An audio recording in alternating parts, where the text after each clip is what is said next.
Hello? Bet. This is Corporate Lingo. My new single, Rack Santana, is out now. Follow me on Instagram at Corporate Lingo. This is Ramusa Media. Very corporate.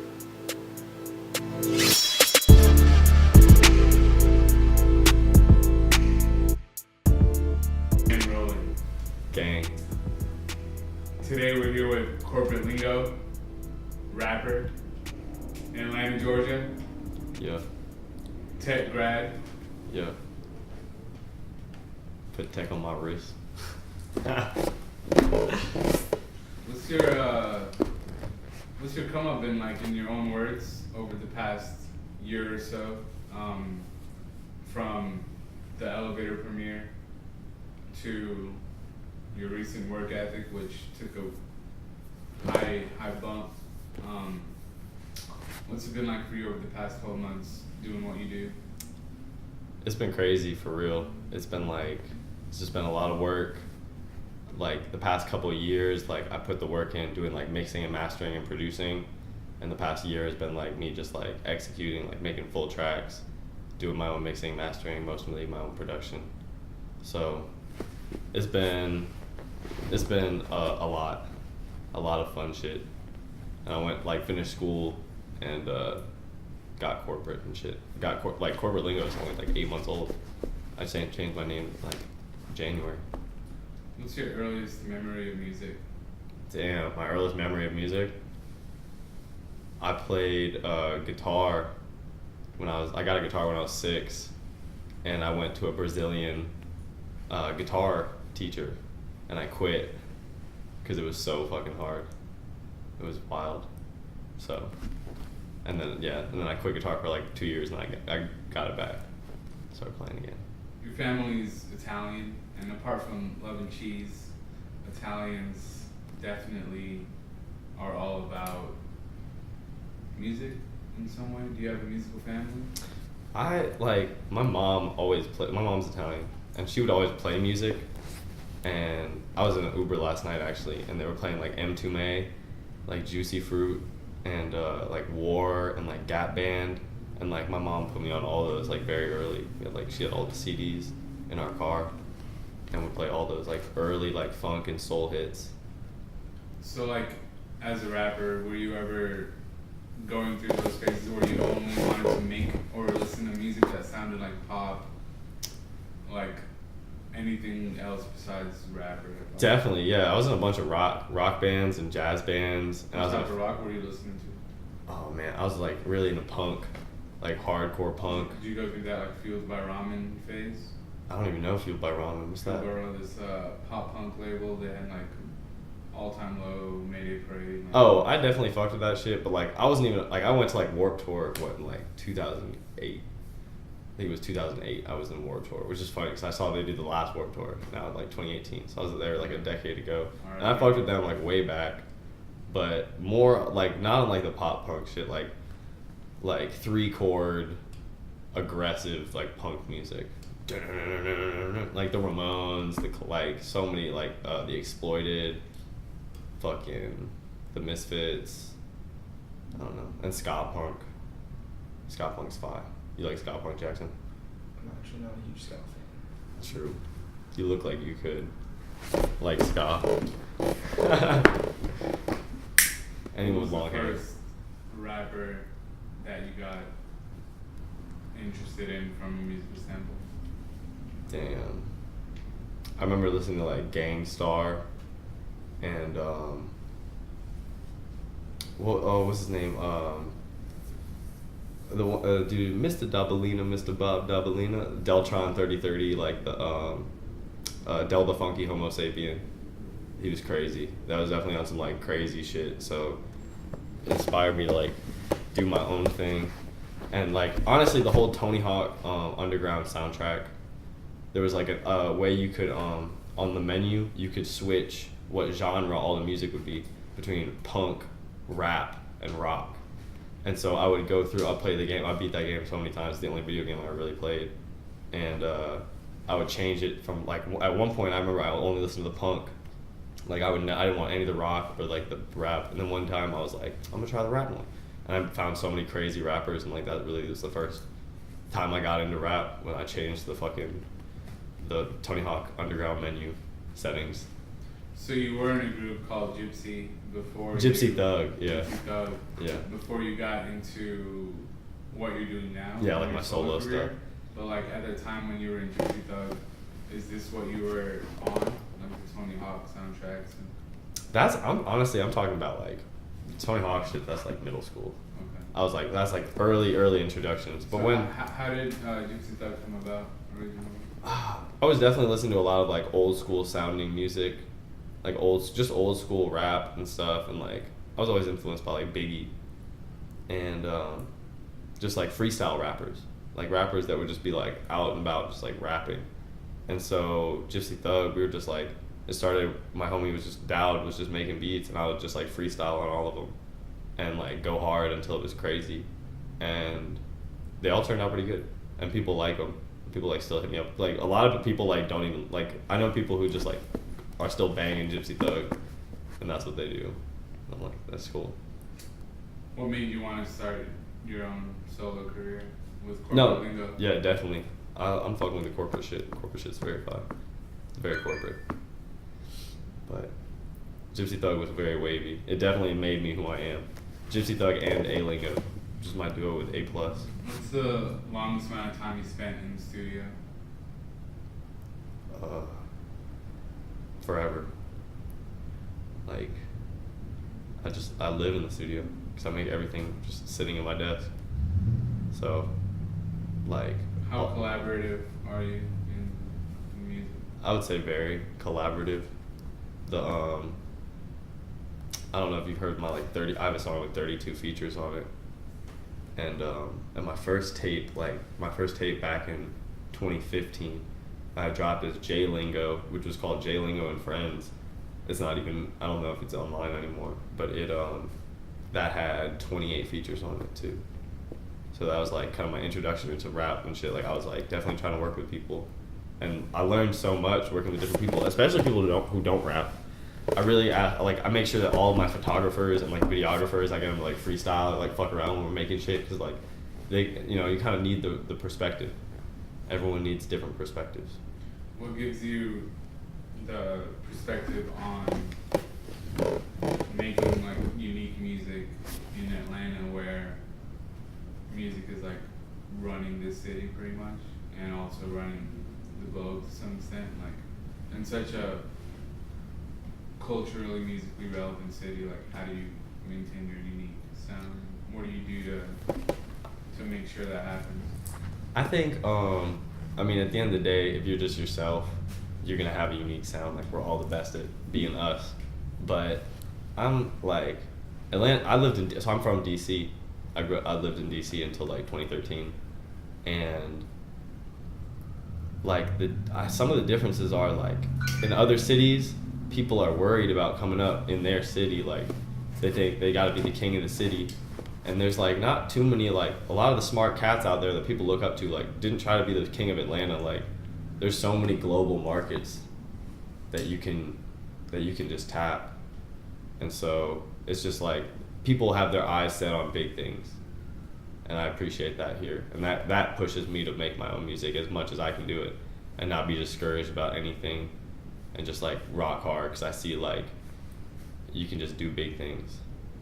Your record, Solo Que Dinero, is premiered on Elevator magazine, which is one of the leading magazines in hip hop today, maybe the leading one. It's doing very well. What was it like making that song, and how did the concept for the video come about? Oh my god. I remember I was having a party. Well, I don't know if it was a party or not, but there were like 30 some people at my house. A lot of people. And there were like probably like 15 people in my room at my old crib. And we were just all in there, and I played this beat that I made at my friend's house the other day, and it was just going crazy. It was the Solo Que Dinero beat. I just made that beat. I played it, and I was like, I'm gonna rap on this right now. I was like, I don't care that there's like, this room is full of people. I just pulled the mic up. So I just have it on my chair. If I want to sit, I'll sit. And if I want to stand, but it's all right next to my computer, like right there. So I like pulled the mic in. I was just sitting down, and I started like, I did this whole like hook. I was like, I just need to lay a hook down. There's so many people here. I'll get a bunch of people on the song. We'll go crazy. And I laid down this hook, and I was like, it's whack. Or it wasn't whack, but it was like, I was like, this could be crazy. And then my friend Curry, Tony Curry. T. Curry was there, and T. Curry literally just said something in Spanish. I don't know why. He doesn't speak Spanish, I don't think. But he tries to speak Spanish, but he doesn't. But I appreciate that. But he said something in Spanish, and I was like, I literally was like, I looked at him, I was across the room, he's on the other side of the room, I was like, what if I did this shit in Spanish, bro? And he was like, that'd go crazy. And so I speak Spanish, and I love Spanish, and I've always wanted to incorporate that in my music more. And so I just like freestyled. I was like, immediately like, solo quiero dinero, nada más que dinero. Very simple, but it just like came right out. And then I recorded it, and then it was going crazy, and everyone left because when someone sees someone just like start recording, people shut the fuck up and leave for real. So I basically just like exercised everyone from my room, and Liamet and Hanzo were the only two that stayed. And I was like, perfect. I was like, y'all were the two I wanted on this track. My powerhouse, you know what I'm saying? My number 2 and 3 hitters, for real. And those are my boys. And like, there were so many people there, but like, in my heart, I really wanted Hanzo and Liamet on the song because I knew they would just go crazy. And Liamet took his shit. For real. Look around like that. Don't stop that. Woo! I might just say some hot shit. Look at my diamonds, you know that they costing. Yeah, he took that the whole thing. It was crazy, and then we just doubled it up. And Hanzo did his shit. He wrote it like in like 2 seconds. He wrote like the first half of it, and then freestyled the second half of it. Very cool. And then I don't remember what I did. I just did it. You know what I'm saying? Your last record to come out with Hanzo was that song "Out to Lunch," and that was with the elusive Six Dogs, who really blew up last year. Shout out to Six. So, what is it like working with him and as well as Hanzo on records like that? Bro, I don't know. Those two are definitely like two of the most like positive and like uplifting people I know. Like always heads up, sights up. Like so many people always looking back. Those two don't never look back. Just like move forward. So it's really refreshing making music with them because it's a low stress environment. They're just like trying to work hard and like have fun and like push forward. Not like so that I mean that's like kind of the tone, but we all freestyled that track too. That was crazy. We made that song in like 10 minutes tops. Do you write ever for music? I used to, not really. I don't like. I've never written out a whole thing. I used to. That's how I started rapping. I was sitting in class and I wrote page after page after page of rhymes, and then I was rapping them and shit. And I was like, man, I sound lame as fuck. Just like reading these raps, like it wasn't even rapping, it was reading. So I hated it. I was like, I gotta do it off cusp. And I remember there's this kid, and I won't name any names. I don't want to give him that. But he came to my crib like right when I was gonna start rapping. There's a bunch of weird things that happened right before I started rapping. Like I was doing cover art for rappers, and the dudes had like Lord Sakima and shit. And when I was doing his cover art, we would like freestyle. And he was like, you should really do this, bro. And they like really pushed me forward. But this other kid came over and tried to freestyle with me, and he just cut me off every time I started to freestyle. And I got so mad that I like started working literally every day that day. I was just so fucking angry. And that's why I do this. Your record, Rack Santana, which came out about a week ago. Shout out. Tony Snow, Larry Loudpack. The art on that is pretty crazy. Like, what was it like making that song? The song was sick. Making the song was tight. Fucking Tony called me at 2 a.m. Because I told him you couldn't come over to my place. Really? Yeah. There you go. I was like, why is Tony Show calling me at 2:30? Like, I was kicking people out of my crib, for real. I was like, y'all, like, I'm gonna just, you know what I'm saying, smoke one more and go to bed. So people are leaving my house, and Tony calls me, he's like, yo, I'm gonna pull up, be there in 45 minutes. I was like, bet. I was like, let's get it. And then I made that beat. I was like, I guess while they're coming, like, fuck it, like, I'll make a couple beats. What do you use to produce? Ableton Live. Who's your favorite producer of all time? I have a couple. Mike Will is like that's Mike Will's the GOAT. I think Mike Will had like just a big influence on like how the big sounds are right now, and he's like looking at things right, and he's an amazing producer, and like the production on like Death Grips is like the craziest shit ever, and I've been like when I made the Out to Lunch joint, I was listening to a lot of Chase the Money, and like I don't know, Chase the Money's fire. Kenny Beats fire. I saw Kenny Beats live last night. Fire. It was sick. I don't know who else. There's a lot of producers I'm looking up to and like always listening to. But those are the ones that like I'm like really looking at their whole careers. You know, I'm listening to some people's beats, but then I'm looking at producers' whole careers and how they move. Shout out Danny Wolf too. Danny Wolf crazy. What's the biggest misconception about corporate lingo? The biggest misconception. Shit. I don't know. What's the conception? What's the first conception? Shit.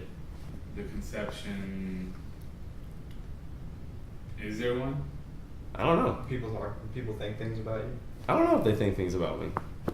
That's a good question. What do you want people to take from your music? Do you want them to That I can answer. feel something? Like I don't know. So I lived in Latin America for a little bit, like a summer.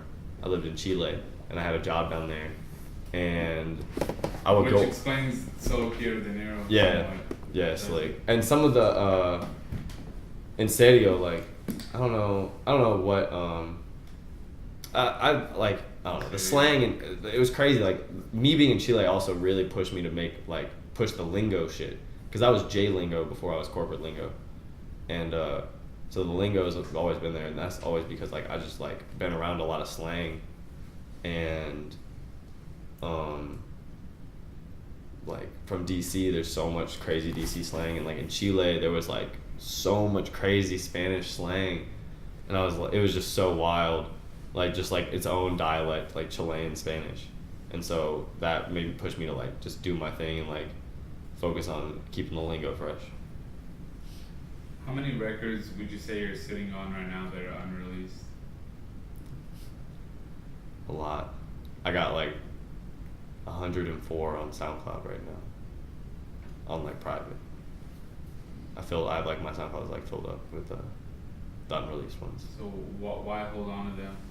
Why not just release more music? You're already releasing a lot of music, but yeah, I mean, I don't know. It's not, you know, I want to make this a career for sure, but like I've always made music for myself first and foremost. Like make sure that I really enjoy it, and because if I'm not having fun and like I don't love it like a lot, I don't know how other people could love it. So I just take everything I've released, I've taken a lot of care into, like everything. And so it's just not everything is meant to release. A lot of it's practice. You put in the hours, you know, you gotta make 1 million songs to make one hit sometimes. what's the closest you would say you've gotten to kind of rap mixed with pop? It's some unreleased shit. I've like definitely got like some crazy unreleased shit that's like big pop lingo, but the It's a No was a cool one. Why you always telling me to go? It's a no. Really, it's just my high voice. I just did the high voice. What's the last song that you recorded? Um, When was it? It was I recorded like 8 songs like last week, and 2 of them were with Jackson. And honestly, I recorded a song right after that. I was very inspired. After leaving Jackson's crib, I was like, oh my goodness, you know what I mean? So I went home and I made a song called Pluto's Still a Planet. Yeah. Who are your top 5 favorite rappers of all time? Of all time, Biggie. I don't even know. There's like a lot of subcategories I start dropping people into. But I don't know. I don't even have like Biggie's like probably number 1. Of just like all of like my whole life, like I've always looked up to Biggie. He's crazy. I can't even think of any other people. What were your thoughts on XXXTentacion and his passing? XXX definitely had like a big influence on me because he definitely didn't do what anyone wanted him to do. Definitely doing his own thing. And it ended up, you know what I'm saying, it led him down the wrong path for sure. And at some point I literally had to just stop being a fan because of like his actions. Like you gotta draw a line somewhere. And that sucks. It like sucks when like people who make good music like fuck up like that. So I don't know. It's a whole thing. Like his touch on music was, he left an indelible mark, but you know, with like it's a lot of shit around his name and stuff. So Where do you see the state of the music industry today? it's crazy. It's a very cool place because everyone at the top doesn't know what's gonna happen. I think everyone at the top is about to scramble pretty hard. So now is the time to be you. Now is probably the first time in like the biggest time in music history where you like, if you really excel at yourself, you can win. And like I think a lot of the major paths prior to now kind of necessarily needed you to concede some of yourself. And so I think it's really cool that people are going to win doing them. That's like the future. And people are going to be cool with that.